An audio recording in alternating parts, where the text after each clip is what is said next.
लाहौर के सरकारी अस्पताल में ग्रैंड हेल्थ अलायंस और पुलिस के दरमियान गुज़िश्ता रोज होने वाली झड़प के बाद तिब्बी अमले ने एहतजाजन हड़ताल का ऐलान कर दिया है। हड़ताल के बाद शहर के बेशतर बड़े सरकारी अस्पतालों की ओपीडीज बंद हो चुकी हैं और मरीजों को शदीद परेशानी का सामना करना पड़ रहा है। डॉक्टर्स ने अपने कमरों को ताले लगा दिए हैं, जबकि नर्सिस और पैरामेडिकल स्टाफ ने पर्ची काउंटर और आउटडोर सर्विस को मुकम्मल तौर पर बंद कर दिया है। तिब्बी अमले की इस हड़ताल की वजह से सर्विसेज अस्पताल, जनाह अस्पताल, गंगाराम अस्पताल, Punjab institute of cardiology, children अस्पताल और जनरल अस्पताल समेत दीगर मुतअद्दिद सरकारी इदारों में इलाज मुआवजे की सरगर्मियां मुअत्तल हो चुकी हैं। ओपीडीज बंद होने के बाद सैकड़ों की तादाद में मरीज जो दूर दराज इलाकों से इलाज के लिए आए थे, इन्हें शदीद मुश्किलात का सामना करना पड़ रहा है। कई मरीज बगैर मुआयने के वापस जाने पर मजबूर हो गए हैं, जबकि वार्ड्स में दाखिल मरीजों का इलाज भी मुतासिर हुआ है। तिब्बी अमले ने अपने मुतालबात के हक में एहतजाज को जारी रखने का अंदिया दिया है और हुकूमत से मुतालबा किया है कि इनके साथ होने वाले नारवा सलूक का नोटिस लेते हुए फौरी कार्रवाई की जाए ताकि अस्पतालों में मामूल की सरगर्मियां दोबारा बहाल हो सकें।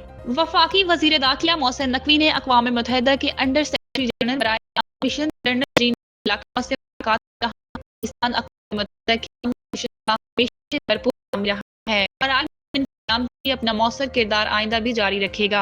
उन्होंने जनरल लाखवा का वजारत दाखिला आमद पर पुरजोश खैर मुकदम किया। मुलाकात में वजीर मुमलिकत तलाल चौधरी, सेक्रेटरी दाखिला मोहम्मद खुर्रम आगा और अक़वाम मुत्तहिदा के सेक्रेटरी जनरल के एडवाइजर फैसल शाहकार भी शरीक हुए। मुलाकात में पाकिस्तान और अक़वाम मुत्तहिदा के अमन मिशन के दरमियान ताउन के फरोग पर तबादला ख्याल किया गया। इस मौका पर मोहसिन नकवी ने कहा कि पाकिस्तानी फौज और पुलिस के अफसरान ने माजी में की गई महारत का शानदार मुजाहरा किया है और अब एक बार फिर पाकिस्तानी अफसरान यूएन मिशन में खिदमत सर अंजाम दे रहे हैं। मोहसिन नकवी ने वाज़िया किया कि पाकिस्तान मुस्तकबिल में भी अक़वाम मुत्तहिदा के अमन मिशन के लिए हर मुमकिन मामनत फराहम करेगा और ये फख्र की बात है कि इस वक्त यूएन की पुलिस की क़यादत पाकिस्तान पुलिस सर्विस का एक अफसर कर रहा है। उन्होंने अमन मिशन को मजीद मौसर बनाने के लिए जदीद टेक्नोलॉजी के इस्तेमाल पर जोर दिया। वजीर दाखिला ने यूएन को नेशनल पुलिस अकेडमी में अमन मिशन के लिए रीजनल कोर्सेज कराने की पेशकश भी की है और बताया कि नेशनल पुलिस अकेडमी की बैनुल अक़वामी मयार के मुताबिक मुकम्मल तंजीमें नो की जा रही है ताकि अफसरान की तरबियत और पेशावराना सलाहियतों में मजीद बेहतरी लाई जा सके।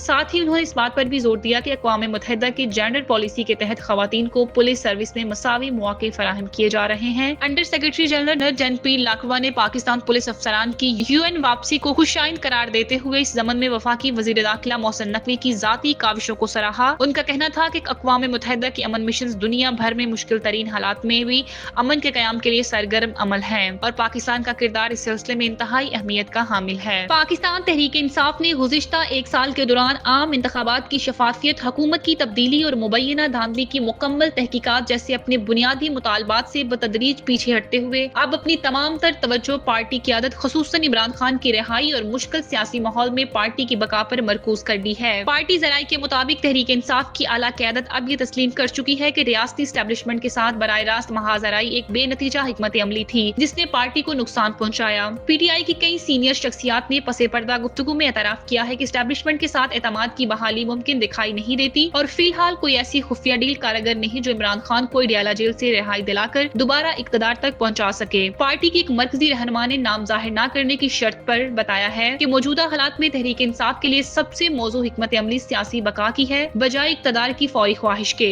इनके मुताबिक पार्टी को वक्ती रिलीफ हासिल करके 2028 के आम इंतखाबात की तैयारी करनी चाहिए क्योंकि मौजूदा निजाम जिसे हाइब्रिड सिस्टम कहा जाता है बदस्तूर कायम रहेगा और इसे चैलेंज करने की कोशिश बशमूल अवामी तहरीक, अदालती दबाव या बैनुल अक़वामी सतह पर अपील गैर मौसर साबित हुई हैं। पार्टी तज्जिये के मुताबिक अदलिया गैर जानबदारी खो चुकी है जबकि आलमी बरादरी में पाकिस्तान की अंदरूनी सियासी सूरत हाल पर खामोशी इख्तियार कर रखी है। अगरचे पीटीआई अब भी नौजवानों और शहरी तबके में मकबूल है ताहम इस हमायत को अमली सियासी फायदे में बदलना मुमकिन नहीं हो सका और फौज से महाजराई की पॉलिसी को एक बड़ी गलती समझा जा रहा है। पार्टी के अंदर ये सवाल शिद्दत इख्तियार कर रहा है कि अगर इस्टेब्लिशमेंट के साथ मफाहमत की कोई सबील निकल आए तो क्या वो दोबारा इमरान खान पर भरोसा करेगी। पार्टी की आदत ये भी मानती है कि इमरान खान के बगैर पीटीआई का वजूद सियासी तौर पर नाकाबिले तसव्वुर है। दूसरी जानिब ये बात इमरान खान ने पार्टी सोशल मीडिया टीम को बयानिए में नरमी या हिकमत अमली की तब्दीली की कोई वाज़ेह हदायत नहीं दी बल्कि तनकीदी लहजा बदस्तूर बरकरार है जिससे इस्टेब्लिशमेंट के साथ तनाव मजीद बढ़ सकता है। तहरीक इंसाफ को अब एक हकीकत पसंदाना रास्ता अपनाना होगा जिससे फौरी रिलीफ की कोशिश, तंजीमी ढांचे की बहाली और आइंदा इंतखाबात की तैयारी को अव्वलीन तरजीह दी जाए ताकि सियासी मंजरनामे पर अपनी मौजूदा موجودگی برقرار رکھی جا سکے۔ شیر افضل مروت کا پی ٹی آئی کی تمام لیڈرشپ کو مناظرے کا چیلنج۔ پی ٹی آئی کے رکن قومی اسمبلی شیر افضل مروت نے کہا ہے کہ علیمہ خان اور بشرا بی بی کا پی ٹی آئی قائدین کے ساتھ رویہ انتہائی حد تک امیز ہوتا ہے۔ پی ٹی آئی کی تمام لیڈرشپ مناظرے کا چیلنج دیتا ہوں، میں سب بتا دوں گا پارٹی کو کہاں لا کر کھڑا کر دیا گیا۔ 2 سے 2.5 ماہ بعد جنید اکبر کا حال میرے سے بھی برا ہوگا۔ جنید اکبر جی حضوری والا آدمی نہیں ہے، علی امین نے بھی نہیں کی۔ شیر افضل مروت نے کہا کہ پارٹی کا social media Alima Khan control کرتی ہیں۔ حیدر مہدی اور عادل راجہ بھی ان کی ماں پر پروپیگنڈا کرتے ہیں۔ علیمہ خان غیر انسانی رویہ اپناتی ہیں، ان کی زبان آگ اگلتی ہے۔ چپ رہنے کا وقت گزر گیا، اب خاموش نہیں رہیں گے۔ شیر افضل مروت نے کہا کہ 8 فروری تک میں پی ٹی آئی میں ہیرو تھا، پانی سے پہلی ہی ملاقات میں میرے خلاف شکایات کا پنڈورا باکس کھولا گیا۔ میرے خلاف منصوبہ بندی کے تحت کچھ لوگوں نے اندر اور کچھ نے باہر کردار ادا کیا۔ ایک یوٹیوبر نے میرے خلاف ولاگز کسی شخصیت کی ماں پر کیا، اس شخصیت کا میں بہت احترام کرتا تھا۔ میرے خلاف پارٹی میں بیانیہ کو ہوا دی کہ یہ اسٹیبلشمنٹ سے جڑا ہوا۔ اس بیانیہ اور آئیڈیا کو علیمہ خان نے ہوا دی۔ 2 یوٹیوبرز نے علیمہ خان کے کہنے پر میرے خلاف بیانیہ بنایا۔ Alima Khan YouTubers media persons کو بلا کر میرے خلاف کان بھرتی تھی۔ میں نے یہ علیمہ خان گروپ یا بشرا بی بی کا گروپ یا بشرا بی بی کا حصہ بننا تھا۔ اپنے گروپ میں لانے کے لیے علیمہ خان نے کئی بار مجھ سے سخت رویہ اپنایا۔ میں کسی بھی گروپ میں نہیں تھا۔ میرے خلاف گالم گلوچ کی ویڈیوز علیمہ خان مجھے بھیجا کرتی تھی۔ علیمہ خان کی وجہ سے ہم انتہائی غیر انسانی رویوں سے گزرے ہیں۔ علیمہ خان کی زبان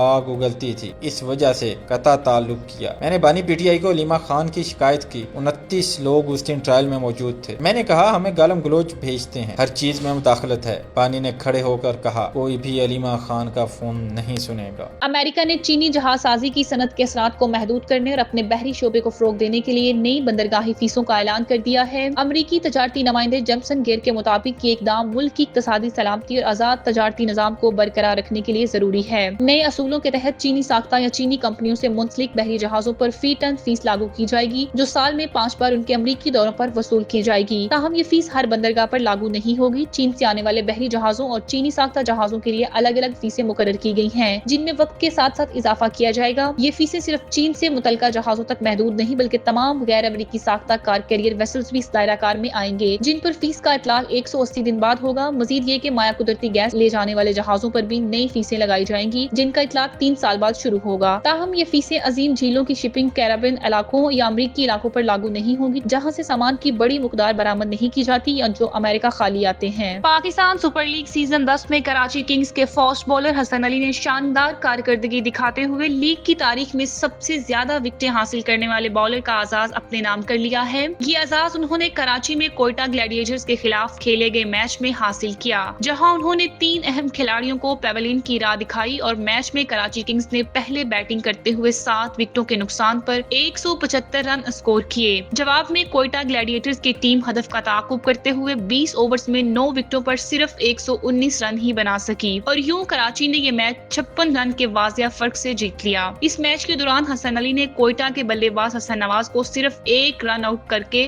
پی ایس ایل کی تاریخ میں سب سے زیادہ وکٹیں حاصل کرنے کا اعزاز حاصل کیا ہے۔ انہوں نے یہ کارنامہ پی ایس ایل کی 84 اننگز میں 116 وکٹیں حاصل کر کے انجام دیا ہے۔ اس سے قبل یہ ریکارڈ وہاب ریاض کے پاس تھا، جنہوں نے 87 اننگز میں 113 وکٹیں حاصل کی تھی۔ 30 سالہ Hasan Ali P S L 10 میں بھرپور فارم میں نظر آ رہے ہیں اور اب تک 3 میچز میں 8 وکٹیں حاصل کر چکے ہیں۔ کراچی کنگز نے اب تک سیزن میں 3 میچز ہیں، جن میں سے 2 میچز میں فتح حاصل کی ہے جبکہ 1 میچ میں شکست ہوئی ہے۔ ٹیم 4 پوائنٹس کے ساتھ پوائنٹس ٹیبل پر تیسرے نمبر پر موجود ہے۔